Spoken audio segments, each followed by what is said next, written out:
मालदीव ने भारत से दुश्मनी मोल लेकर एक बहुत बड़ी गलती कर दी है। अभी तक तो इसका इम्पैक्ट केवल मालदीव की इकोनॉमी पर पड़ रहा था, लेकिन जैसे जैसे बात आगे बढ़ती गई, भारत ने कुछ ऐसे कदम उठाए हैं जिससे मालदीव की जनता को भी इसका अंजाम भुगतना पड़ रहा है।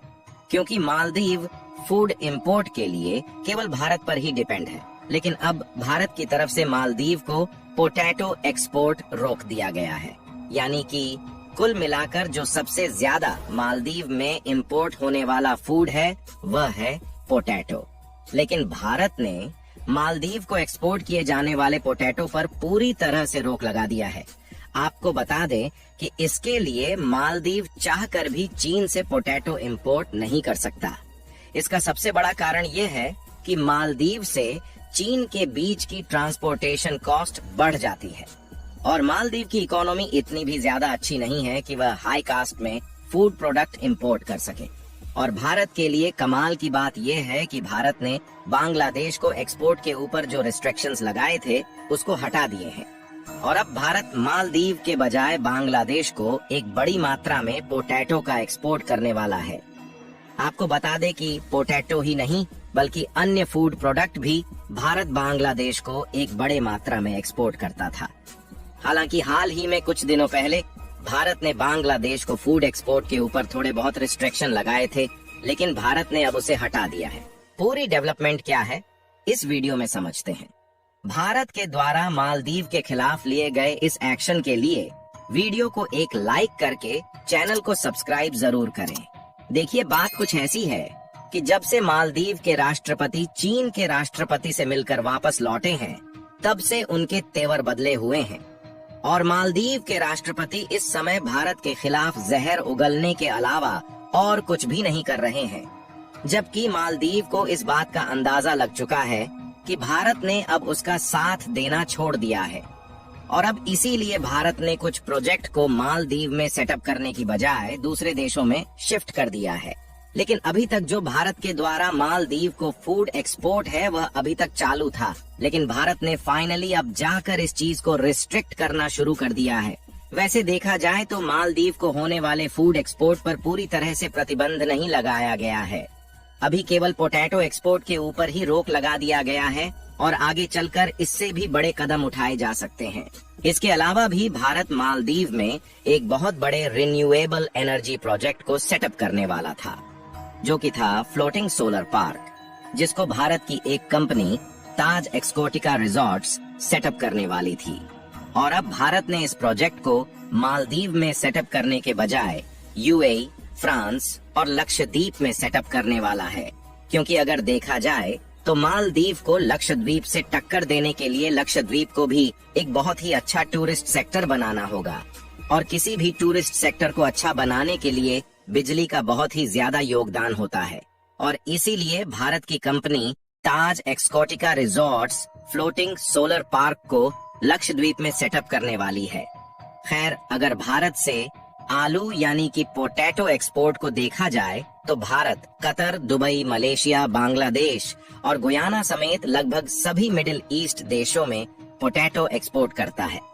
वैसे तो पोटैटो की रिक्वायरमेंट लगभग सभी देशों में है और भारत ने इस बार पिछली साल की अपेक्षा ज्यादा पोटैटो को प्रोड्यूस किया है और इसी का फायदा हम ओपेक और ओपेक प्लस कंट्रीज में पोटैटो को एक्सपोर्ट करके उठाने वाले हैं। क्योंकि ओपेक और ओपेक प्लस देशों में फूड प्रोडक्ट बहुत ही कम मात्रा में प्रोड्यूस होते हैं और इसी की वजह से यह सभी देश ज्यादा से ज्यादा फूड प्रोडक्ट भारत से इंपोर्ट करते हैं। और देखा जाए तो भारत ने लगभग सभी अरब देशों के साथ FTA यानी कि फ्री ट्रेड एग्रीमेंट भी साइन कर लिया है। केवल कुछ ही ऐसे देश हैं जिसके साथ भारत ने FTA साइन नहीं किया है। भारत ने अब तक 54 कंट्रीज के साथ FTA साइन कर लिया है और कमाल की बात यह है कि इन सभी देशों में अब भारत का एक्सपोर्ट बढ़ता ही जा रहा है और इसी चीज का भारत को एक बड़े लेवल पर फायदा हो रहा है, क्योंकि इन देशों में आइटम एक्सपोर्ट के लिए कोई भी ड्यूटी पे नहीं करना होता है।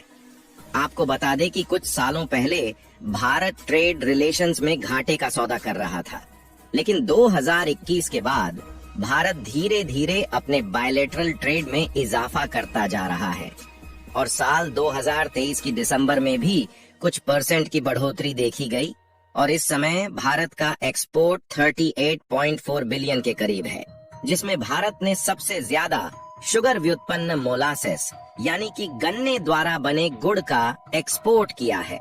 और भारत में गन्ने का एक बड़ी मात्रा में उत्पादन होने के कारण शुगर मोलासेस को एक्सपोर्ट करके एक बड़ी मात्रा में मुनाफा प्राप्त होता है और भारत के द्वारा इस पर 50% एक्सपोर्ट ड्यूटी लगाई जाती है, जिससे भारत की इकोनॉमी में इसका एक बहुत बड़ा योगदान होता है। यानी कि कुल मिलाकर भारत अन्य देशों को फूड प्रोडक्ट एक्सपोर्ट करता है और अगर देखा जाए तो मालदीव को एक बहुत ही छोटा हिस्सा इसमें से एक्सपोर्ट होता है।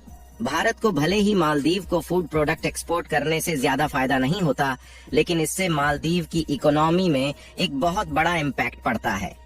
लेकिन मालदीव की हरकतें कंट्रोल न होने के कारण भारत को मालदीव का एक्सपोर्ट बंद करना ही पड़ेगा। और मालदीव ने चीन के साथ हाथ मिलाकर कितनी बड़ी गलती की है, इसका अंजाम उसको आने वाले 2-4 सालों में पता चल जाएगा। जानकारों का मानना है कि साल 2050 तक लगभग 70% मालदीव पानी में डूब जाएगा और केवल 30% मालदीव के आइलैंड बचने वाले हैं, यानी कि उसकी वैल्यू और भी ज्यादा बढ़ने वाली है। और इसीलिए चीन ने मालदीव को शिकंजे में लेना शुरू कर दिया है ताकि साल 2050 तक मालदीव को कर्जदार बनाकर उस पर कब्जा कर सके। एक रिपोर्ट के मुताबिक साल 2023 में भारत और मालदीव के बीच एक डील फाइनल हुई थी, जिससे इस साल यानी कि 2024 में भारत की एक कंपनी ताज एक्सकोटिका मालदीव में फ्लोटिंग सोलर पार्क सेटअप करने वाली थी और 2023 के अक्टूबर में इसकी तैयारी भी शुरू हो चुकी थी और जो समुद्र के नीचे केवल बिछाई जानी थी, इसका भी काम शुरू हो गया था।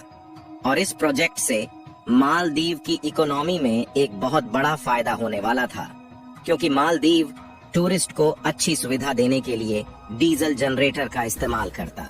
लेकिन इस प्रोजेक्ट के सेटअप होने के बाद 4,39,000 लीटर डीजल हर साल बचाया जा सकता था और इसकी वजह से एनवायरमेंट पॉल्यूशन को भी आसानी से कंट्रोल किया जा सकता है। लेकिन मालदीव के नए नवेले राष्ट्रपति मोहम्मद मुइज्जू ने चीन और तुर्की के साथ हाथ मिलाकर इस प्रोजेक्ट को अपने हाथ से गंवा दिया है और भारत ने इस प्रोजेक्ट को यूएई और फ्रांस जैसे देशों में शिफ्ट करने का फैसला ले लिया है।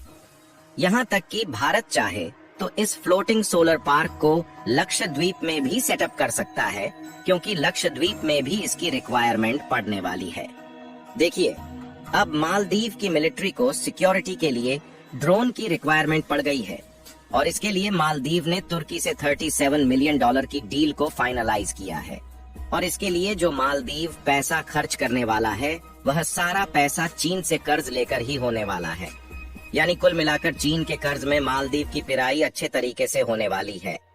आपको बता दें कि तमिलनाडु के कुछ जिलों में हेवी रेनफॉल की वजह से कुछ एयरपोर्ट पर रोक लगा दिया गया है।